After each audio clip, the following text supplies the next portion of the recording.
તો હવે આપણે જોઈએ વિદ્યુત પ્રવાહ અને પરિપથ. તો વિદ્યુત પ્રવાહ એટલે શું? હવે વિદ્યુત પ્રવાહ સમજતા પહેલા આપણે શરૂઆતમાં વિદ્યુત ભાર તો જોયું. એ સાથે સાથે વિદ્યુત પ્રવાહના જો તમારે બીજા કોઈક વિદ્યુત પ્રવાહ જેવા એક ઉદાહરણો આપવા હોય તો આપણે કહી શકીએ કે હવાનો પ્રવાહ છે, પાણીનો પ્રવાહ છે, બરાબર. તો આ પણ એક પ્રકારના પ્રવાહ જ છે. તો પાણીનો પ્રવાહ, કોઈ પણ નદીમાં પાણી આપણે કહીએ કે વહેતું હોય ત્યારે કહી શકીએ કે નદીમાં પાણીનો પ્રવાહ જાય છે. તો પાણીનો પ્રવાહ શું છે? તો કહી શકાય કે પાણીનો પ્રવાહ બીજું કંઈ નથી, નદીમાં જે પાણી રહેલું છે એ પાણીનો જે જથ્થો છે એ જથ્થાનું જે વહન થાય છે એને આપણે પાણીનો પ્રવાહ એટલે કે વોટર કરંટ તરીકે ઓળખીએ છીએ. તો એ જ રીતે આપણે વિદ્યુત પ્રવાહને જો સમજવું હોય તો વિદ્યુત પ્રવાહ સમજવા માટે કહી શકાય કે વિદ્યુત પ્રવાહ એ બીજું કંઈ નહીં, જે વાહકમાં, વાહક એટલે કે આપણે કોઈ પણ ધાતુ લઈ શકીએ, તાંબુ, સામાન્ય રીતે આપણે કોપરના વાયર વાપરતા હોઈએ છીએ, એટલે કે તાંબુ વાહક તરીકે લઈએ તો વાહકમાંથી જે વિદ્યુત ભારનો જથ્થો પસાર થાય છે એ વિદ્યુત ભારના જથ્થાને આપણે વિદ્યુત પ્રવાહ તરીકે ઓળખીએ છીએ. તો સૌપ્રથમ આપણે જોઈએ કે આપણે બધા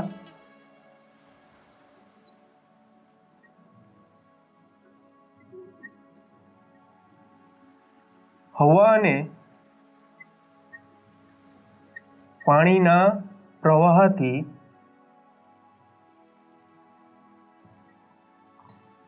પરિચિત છીએ, બરાબર. તો આપણે કહી શકીએ કે નદીમાં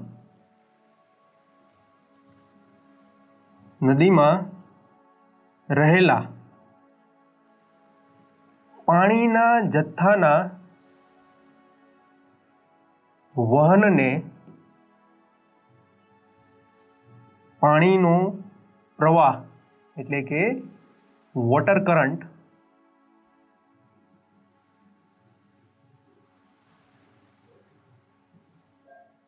કહેવાય છે, બરાબર.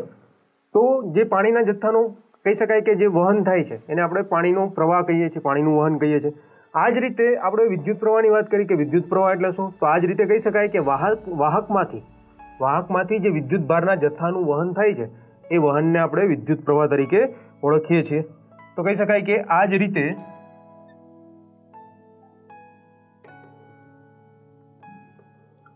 વાહક એટલે કે આપણે દાખલા તરીકે લઈએ તાંબુ. આ જ રીતે વાહકમાંથી વહન પામતા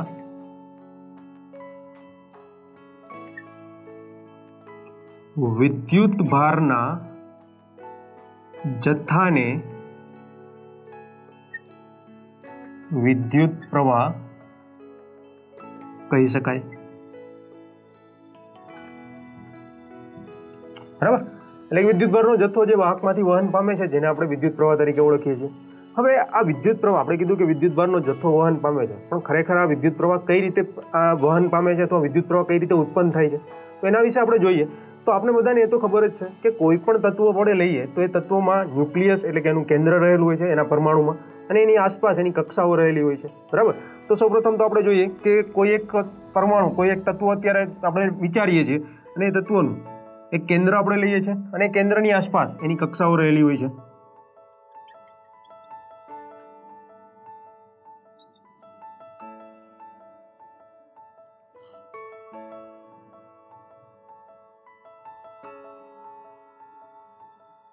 બરાબર. અહીંયા સરળતા ખાતર મેં 3 જ કક્ષા બતાવી છે, પણ આપણે આગળ ભણી જ ગયા છીએ આવર્ત કોષ્ટકમાં કે તત્વોની આસપાસ કેટલી કક્ષાઓ હોય છે તત્વના પરમાણુય ક્રમાંક ઉપર અને એમાં રહેલા ઇલેક્ટ્રોન પર આધાર રાખે છે. એટલે આપણે કોઈ અત્યારે એક રેન્ડમ તત્વ લીધેલું છે અને એનું પરમાણુ લઈને એનું કેન્દ્ર એની આસપાસની કક્ષાઓ બતાવેલી છે. હવે આ જે એની પરમાણુય રચના આપણે કહી શકાય કે જે પરમાણુની અંદરની જે રચના છે એમાં જે વચ્ચેનું આપણે બતાવેલું છે એને કહેવાય કેન્દ્ર એટલે કે ન્યુક્લિયસ તરીકે ઓળખીએ છીએ. અને આ ન્યુક્લિયસમાં પ્રોટોન અને ન્યુટ્રોન રહેલા હોય છે. તો આપણે ખબર છે કે પ્રોટોન છે એ ધન વીજભારિત છે અને ન્યુટ્રોન છે કોઈ પણ પ્રકારનો વીજભાર ધરાવતો નથી, બરાબર. અને એની જે કક્ષાઓ છે એ કક્ષાઓમાં ઇલેક્ટ્રોન છે ભ્રમણ કરતા હોય છે. તો આપણે પહેલા એને દર્શાવી દઈએ કે કક્ષાઓમાં કેટલાક ઇલેક્ટ્રોન છે એ ભ્રમણ કરતા હોય છે.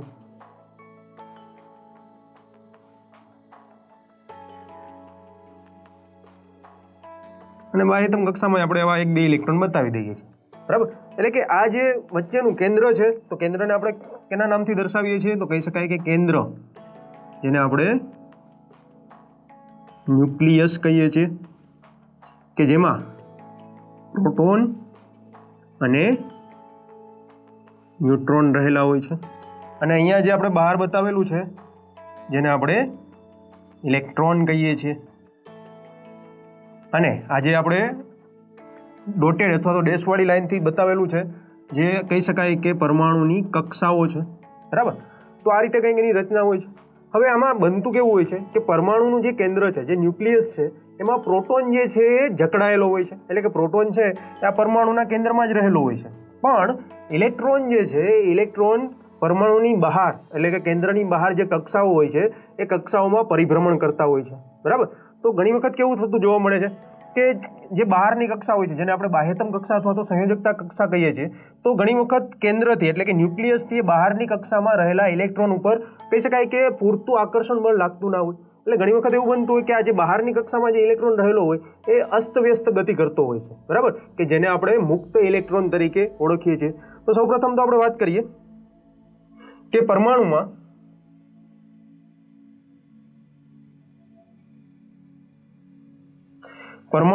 ઇલેક્ટ્રોન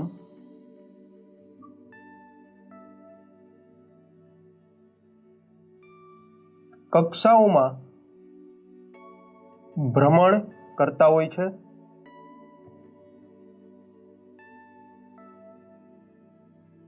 જ્યારે પ્રોટોન ન્યુક્લિયસમાં જકડાયેલા હોય છે. એટલે કે અહીંયા પણ આપણે દર્શાવી શકીએ કે ઇલેક્ટ્રોન છે એ એની કક્ષામાં ભ્રમણ કરશે અને જે પ્રોટોન છે ન્યુક્લિયસમાં જકડાયેલા જોવા મળતું હોય છે. બરાબર. તો હવે સામાન્ય રીતે આપણે કીધું કે ધાતુ પદાર્થો આપણે લઈએ તો ધાતુ પદાર્થોમાં જે બાહ્યતમ કક્ષામાં રહેલો ઇલેક્ટ્રોન છે એ ઇલેક્ટ્રોન પર પરમાણુના કેન્દ્રમાં રહેલા પ્રોટોનનું આકર્ષણ બળ એ ઓછું લાગતું હોય છે. બરાબર. તો આપણે કહીએ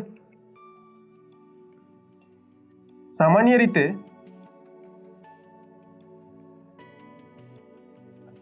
ધાતુ પદાર્થોના તત્વોમાં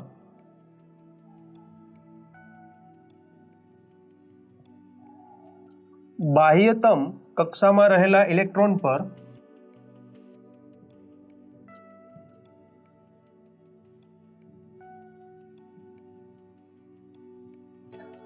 ન્યુક્લિયસમાં રહેલા પ્રોટોન દ્વારા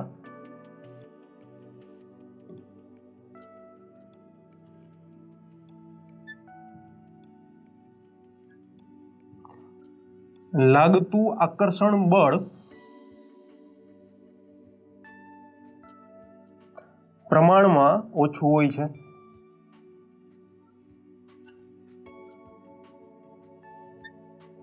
બરાબર. તો આ આકર્ષણ બળ પ્રમાણમાં ઓછું હોય છે તો શું થાય છે કે જ્યારે આવા ધાતુ પદાર્થોની રચના થાય છે, તત્વોમાંથી આવા ધાતુ પદાર્થોની જ્યારે રચના થાય છે ત્યારે જે બહારની કક્ષામાં રહેલો ઇલેક્ટ્રોન છે કે જેના પર કેન્દ્રનું એટલે કે ન્યુક્લિયસમાં રહેલા પ્રોટોનનું આકર્ષણ બળ ઓછું છે, તો એના લીધે ધાતુ પદાર્થોનું નિર્માણ જ્યારે થશે ત્યારે પિતૃ પરમાણુમાંથી જે બહારની કક્ષામાં ઇલેક્ટ્રોન રહેલો છે કે જેના પર આકર્ષણ બહુ ઓછું છે પ્રમાણમાં. બરાબર. તો એ ઇલેક્ટ્રોન મુક્ત રીતે ગતિ કરવા લાગે છે. તો આવો જે ઇલેક્ટ્રોન છે કે જે આવી રીતે મુક્ત રીતે ગતિ કરે છે તેને આપણે મુક્ત ઇલેક્ટ્રોન તરીકે ઓળખીએ છીએ. તો આપણે કહી શકાય કે ધાતુ પદાર્થની રચના થાય ત્યારે ધાતુ પદાર્થની રચના થાય ત્યારે બહારની કક્ષામાં એટલે કે બાહ્યતમ કક્ષામાં રહેલ ઇલેક્ટ્રોન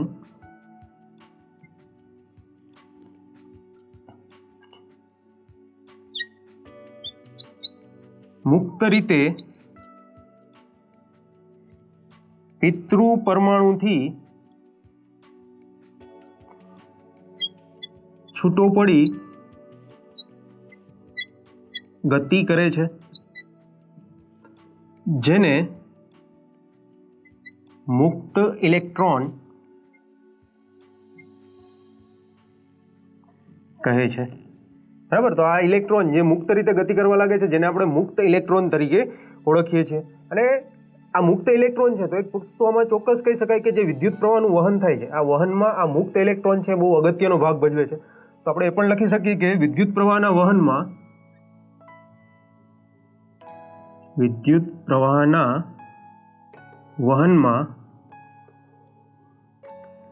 તત્વો અથવા તો પદાર્થમાં રહેલા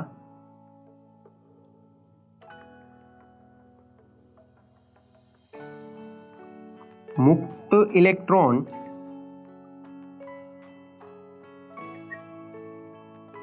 અગત્યનો ભાગ ભજવે છે, બરાબર. તો મુક્ત ઇલેક્ટ્રોનના લીધે કહી શકાય કે વિદ્યુત પ્રવાહનું વહન છે તત્વમાં અથવા તો પદાર્થમાં એ વિદ્યુત પ્રવાહનું વહન છે થઈ શકતું હોય છે.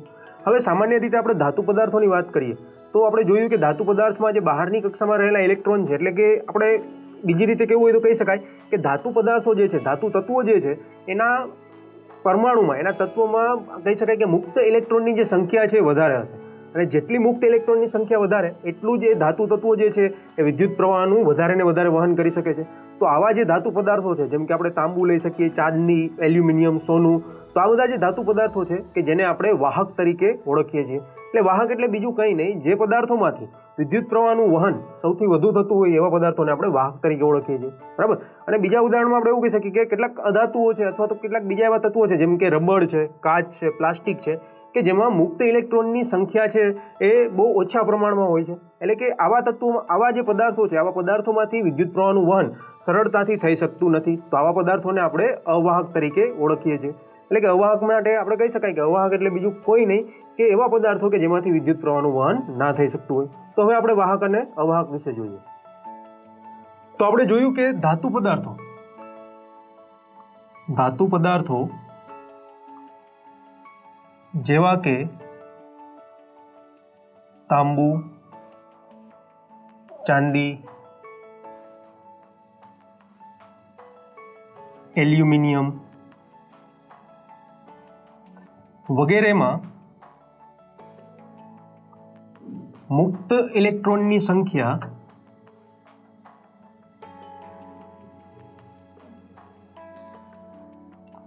વધુ હોય છે, માટે તેઓ વિદ્યુત પ્રવાહનું સરળતાથી વહન કરી શકે છે. આવા પદાર્થોને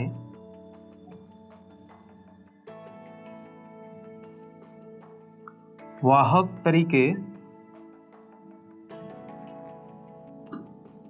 ઓળખવામાં આવે છે,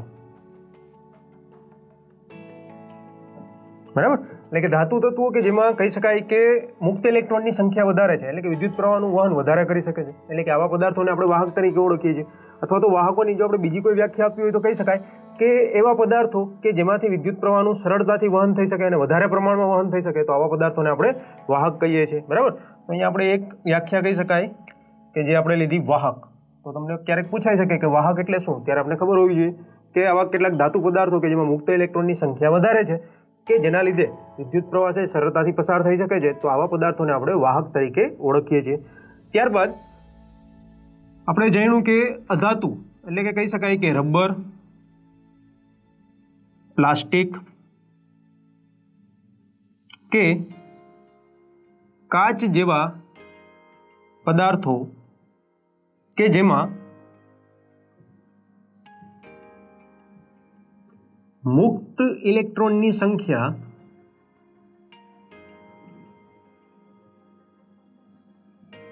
ઓછી માત્રામાં અથવા તો નહિવત માત્રામાં, ઓછી માત્રામાં હોય છે, જેનાથી વિદ્યુત પ્રવાહનું સરળતાથી વહન થઈ શકતું નથી. આવા પદાર્થો અવાહક તરીકે ઓળખાય છે, બરાબર. તો રબર, પ્લાસ્ટિક અને કાચ જેવા પદાર્થો છે કે જેમાં વિદ્યુત પ્રવાહનું વહન છે સરળતાથી નથી થઈ શકતું, માટે આવા પદાર્થોને આપણે અવાહકો કહીએ છીએ. હવે આપણે શરૂઆતમાં જાણ્યું કે આ જે વિદ્યુત પ્રવાહ છે એ વિદ્યુત પ્રવાહ સામાન્ય રીતે મુક્ત ઇલેક્ટ્રોનની ગતિના કારણે જ જોવા મળે છે, બરાબર. તો આપણે એ પણ જોઈ શકીએ કે કોઈ પણ પદાર્થ અથવા તો કોઈ પણ તત્વ જ્યારે સામાન્ય સ્થિતિમાં હોય, કોઈ પણ ધાતુ તત્વ આપણે લઈએ અને એ જ્યારે સામાન્ય સ્થિતિમાં હશે તો એમાં ઇલેક્ટ્રોનની ગતિ હશે અસ્તવ્યસ્ત હશે. તો કઈ રીતે અસ્તવ્યસ્ત હશે એના વિશે આપણે જોઈએ કે હું અહીંયા એક વાહક તાર લઉં છું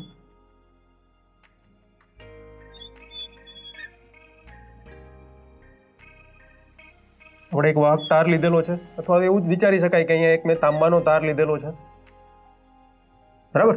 હવે બીજી વસ્તુ અહીંયા એ યાદ રાખવાની છે કે આ જે વાહક છે એમાં આ રીતે આપણે પ્લસ બતાવશું એ પ્રોટોન દર્શાવશે, અને આ રીતે ડોટથી દર્શાવશું કે ઇલેક્ટ્રોન છે, ઇલેક્ટ્રોનને ઇન્ડિકેટ કરશે, બરાબર. તો હવે આપણે એને દર્શાવીએ કે વાહક છે અત્યારે સામાન્ય સ્થિતિમાં છે, એટલે કે આપણે વાહક તાંબુ કોપરનો તાર લઈએ છીએ, તો અહીંયા કેટલાક પ્રોટોન આમાં રહેલા હશે,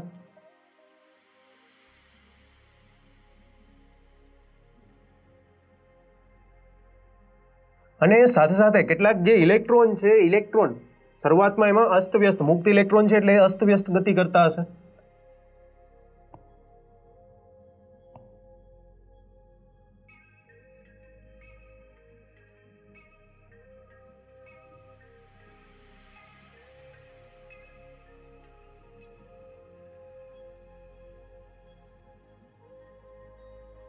તો અહીંયા આપણે લખી શકીએ કે અહીંયા જે આપણે દર્શાવેલું છે શું છે, વાહકમાં મુક્ત ઇલેક્ટ્રોનની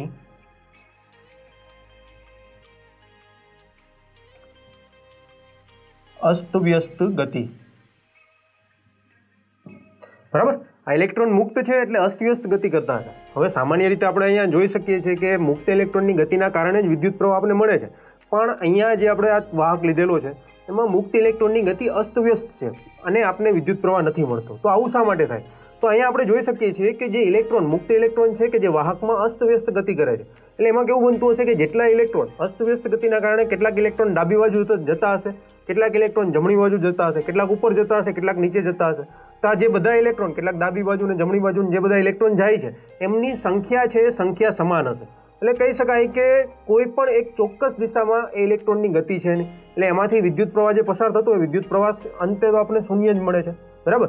તો આપણે આ ઇલેક્ટ્રોનના લીધે ક્યારે વિદ્યુત પ્રવાહ પસાર કરી શકીએ? તો આપણે એવી રચના લઈએ કે આ જ વાહકને હવે જો કોઈ બેટરી સાથે એને આપણે જોડી દઈશું તો એમાં ઇલેક્ટ્રોનની ગતિ છે એક વ્યવસ્થિત ગતિ જોવા મળશે, અને આ વ્યવસ્થિત ગતિના કારણે ઇલેક્ટ્રોન છે એ કોઈ એક દિશામાંથી બીજી દિશા તરફ જતા આપણે જોવા મળશે. ત્યારે આપણે કહી શકીએ કે આ વાહકમાંથી વિદ્યુત પ્રવાહનું વહન થાય છે. તો આપણે જોઈએ કે હવે આપણે આ જે વાહક લીધેલો છે એ જ વાહકને એક વિદ્યુત પરિપથ બનાવીને બેટરી સાથે આપણે જોડીએ છીએ.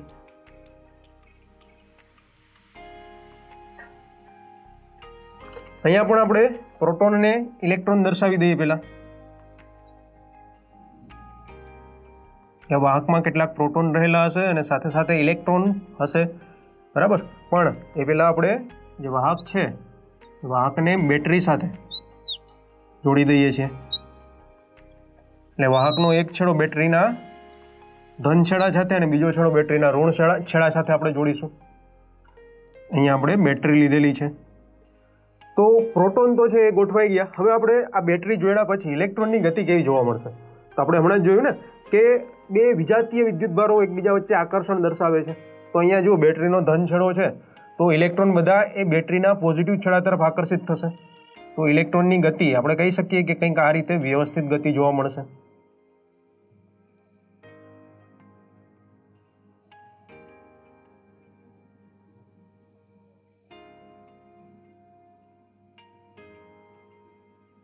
અને આ ઇલેક્ટ્રોન બધા એક જ દિશામાં ગતિ કરે છે એટલે વિદ્યુત પ્રવાહનું વહન છે એ કહી શકાય કે એક ધન છેડા તરફ બેટરીના ધન છેડાથી લઈને ઋણ છેડા તરફ વિદ્યુત પ્રવાહનું વહન થતું તમને જોવા મળશે, બરાબર. એટલે કે અહીંયા આપણે જે રચના લીધેલી છે એમાં કહી શકાય કે અહીંયા ઇલેક્ટ્રોનનો એક વ્યવસ્થિત આપણે પ્રવાહ દર્શાવીએ છીએ,